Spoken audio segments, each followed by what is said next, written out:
In this short video, I'll show you how to open your garage door when the power is out. It's really easy, just find the red cord hanging down from the track. I'm sure you've noticed this here before. Just give it a firm pull straight down and the door will be disengaged from the motor. At this point, find the aluminum handle at the bottom of the door and lift it up. The door can feel heavy, so definitely get some help if you're having trouble opening it. And just be aware that when it's open, the door sits a bit lower than it normally would. So take a look before backing your vehicle out, especially if it's a truck or SUV. To close the garage when the power is out, just grab the handle and pull down. And only use the handle to avoid pinching your fingers in between the moving panels. When the power is back on, just activate the motor and the door will automatically reattach to the motor trolley. That should solve your garage door problem when the power is out.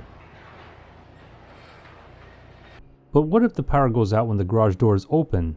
It's basically the same thing. Just locate the red cable hanging down from the track. Again, pull straight down to detach the door from the motor.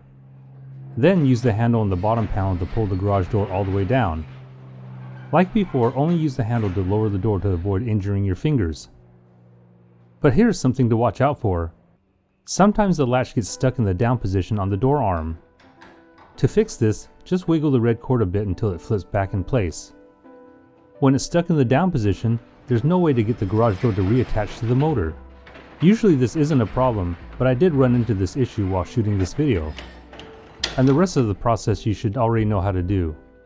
Just lift the door until it clicks back into the motor trolley. And now you know how to open and close a garage door when the power is out. If this video was helpful, please give me a thumbs up and hit the subscribe button to stay up to date on all my DIY videos.